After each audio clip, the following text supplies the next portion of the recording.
This is KVUE News at 5. Breaking news first at 5. You see major backups here along 183 near Mopac. Austin Travis County EMS and the fire department on the scene of a deadly motorcycle crash. This is a live picture from our KVUE tower camera over Mopac near our studios here in North Austin.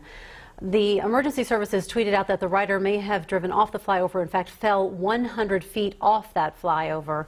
We are waiting for more information and we will bring it to you as soon as we get it. But again, major traffic backups along 183 and Mopac this afternoon. Good afternoon, everyone. I'm Quita Culpepper. I'm Terry Gruca. We've got a mystery out of Burnett County. What happened when a reserve sheriff's deputy hit a man along a stretch of county road? We've been trying to get answers all day. KVUE's Tony Plahetsky is in the newsroom with what he's learned. Tony? Well, Terry and Quita, we have been reaching out all day to the sheriff's office for more information. They've released very few details, and what we do know now is coming from DPS, which is also investigating. But here's what we can tell you. This happened around 2:30 Saturday morning on a stretch of road about 12 miles southwest of Killeen, near the community of Ocala, according to Texas DPS.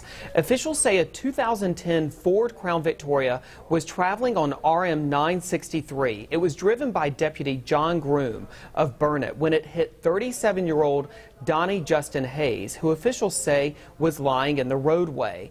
Authorities say they have not been able to determine whether Hayes was already dead when he was hit or if the impact killed him.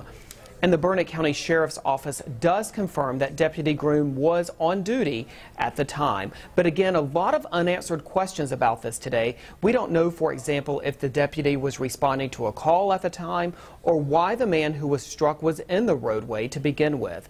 Again, we've been reaching out to the Burnett County Sheriff's Office all day today, but they aren't telling us anything more. Reporting live from the newsroom, Tony Plahetsky, KVUE News. No, you'll keep us updated. Tony, thank you.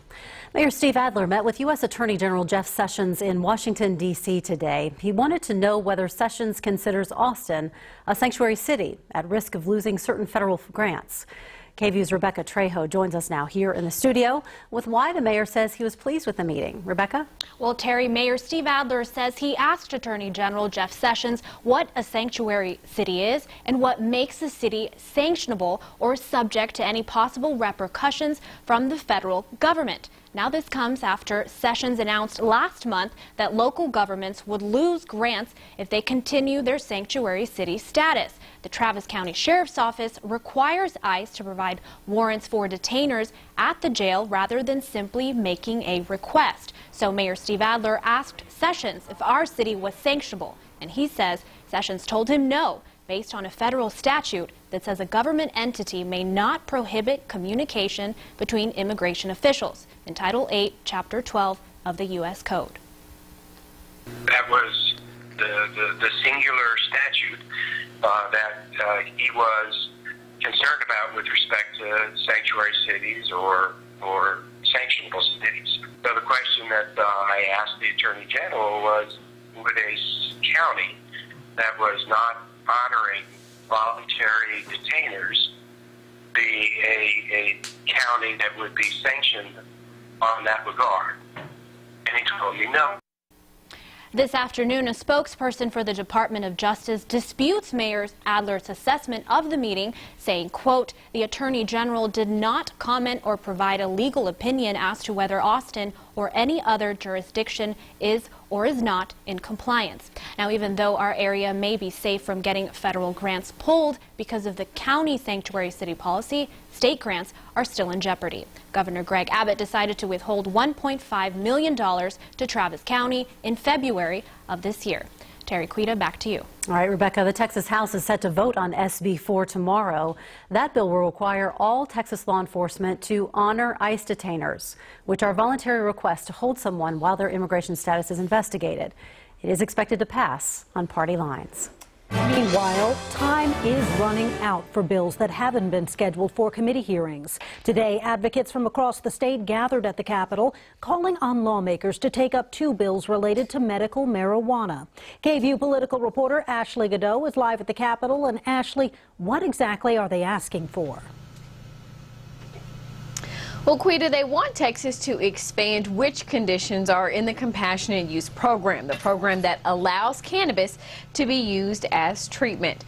Doctors, nurses, patients, and parents of children with medical conditions say cannabis has been proven to treat multiple medical conditions, including autism and PTSD, with fewer and less severe side effects.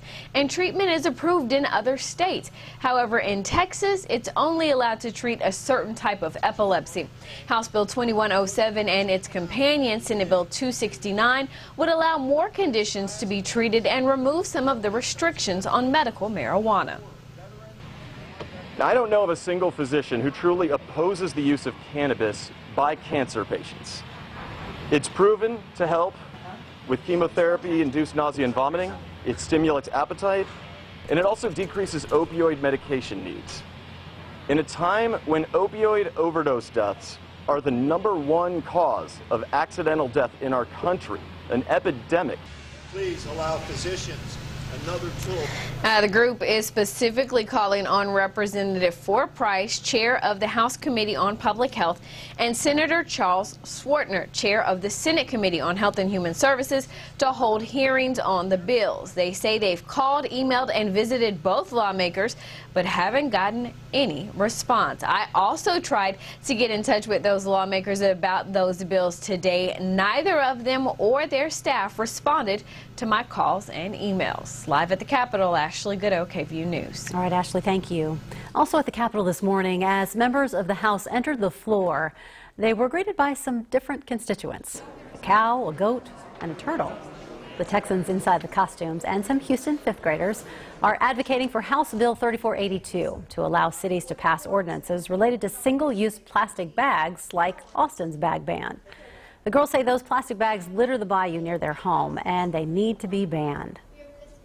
But the bayou is full of plastic waste. Much of it is plastic bags. Hundreds and hundreds of bags are strewn in the trees. The plastic bags wave like dirty flags in the trees. It looks awful. Every city in Texas has its reason for placing a bag ban, and they're not all the same. This is why local government should be able to make the decision. Well-spoken girls right there. They started the organization Bag Free Bayous and have collected more than 2,600 signatures to support their cause. HB 3482 is being heard in the House Committee on Urban Affairs. After some morning clouds, the sunshine this afternoon and a southerly wind boosting temperatures into the upper 80s to near 90 degrees in many locations, below record limits, but by only 2 degrees at Bergstrom at 91. Record set back in 2011 at 93. 89 reported at Camp Mabry. Right now, temperatures are in the mid to upper 80s, even a little bit hotter and a lot windier starting tomorrow. Ahead of our next front. We'll talk about that next front, and we'll talk about rain chances now for the weekend. Much more coming up. Thanks, Albert. 96 days in office, and President Trump still dealing with a controversy that started on day one, alleged ties between his administration and Russia. The latest chapter centers on former National Security Advisor Michael Flynn failing to disclose payments from foreign governments.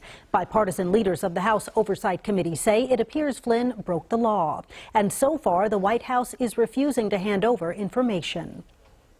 We don't have the documents prior to assuming the White House. We received no internal documents relating to what General Flynn reported to the White House when they vetted him to become National Security Advisor. And we received no documents relating to his termination as National Security Advisor.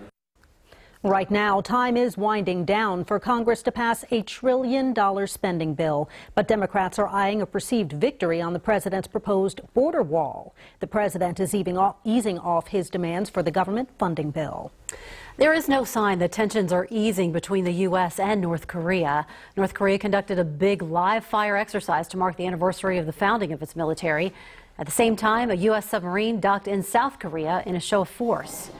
Fears are rising in recent weeks that North Korea would conduct more missile tests in defiance of UN sanctions.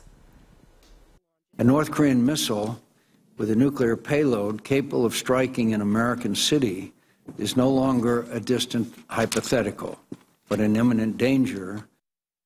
North Korea state television read a statement criticizing the Trump administration, saying Washington is triggering an explosion of war. Tomorrow, all 100 U.S. senators will head to the White House for a briefing on North Korea. A former bachelor arrested. The charge he's facing after a deadly accident in Iowa. Plus, Uber releasing details of flying cars, with plans in the works to make it happen. You're watching KVUE, where trust is earned.